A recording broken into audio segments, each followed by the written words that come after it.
The Bentonville Film Festival, May 1st through the 6th. Film screenings, community events, live music, and panel discussions. For more information, go to bentonvillefilmfestival.com. If they can see it, they can be it. The Bentonville Film Festival, May 1st through the 6th. Hi, I'm Benji Hardy, filling in for Max Brantley with your Arkansas news headlines for Wednesday, May 2nd. Details continue to emerge in an unfolding federal bribery case involving former state legislators, a lobbyist, and multiple nonprofit agencies that contracted with the Arkansas Department of Human Services. On Monday evening, former Democratic State Senator Hank Wilkins pleaded guilty to one count of conspiracy to commit honest services fraud. The plea agreement details a scheme in which a lobbyist deposited over $80,000 in the discretionary account of a church in Pine Bluff at which Wilkins was a pastor. In exchange, Wilkins allegedly sponsored legislation in 2013 that was favorable to the lobbyist's clients, as well as a nonprofit healthcare provider that employed the lobbyist.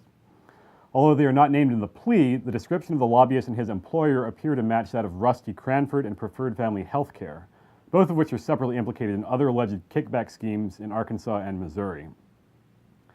The plea agreement also describes a Senator A, who worked closely with Wilkins and the lobbyist to shape the legislation in question. Senator A is not accused of any crime in the plea agreement.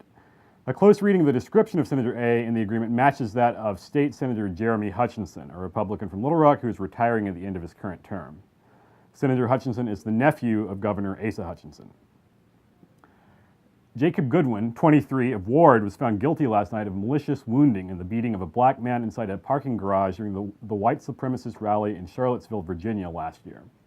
Goodwin wore a military tactical helmet and had a large shield during the beating of DeAndre Harris by a group of white supremacists.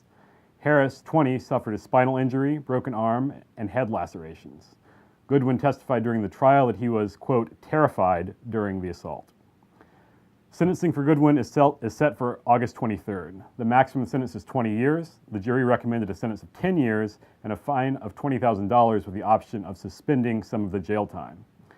Harris himself was acquitted in March on a misdemeanor assault charge against another one of the white supremacists involved. Arkansas Attorney General Leslie Rutledge joined a 7-state lawsuit filed yesterday by Texas Attorney General Ken Paxton that aims to end the Deferred Action for Childhood Arrivals program, or DACA.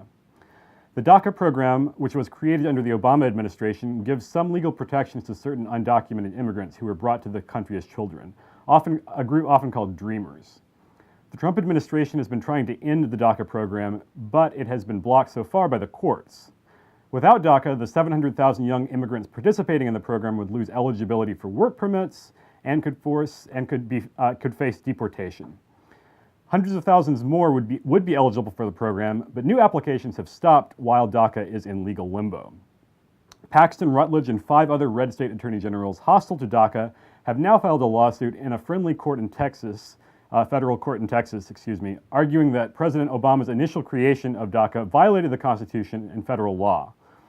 If a federal judge in Texas makes a ruling terminating DACA after several courts elsewhere have already made rulings keeping it in place, that would create conflicting decisions that could eventually land DACA before the U.S. Supreme Court. That's all for today. See you tomorrow.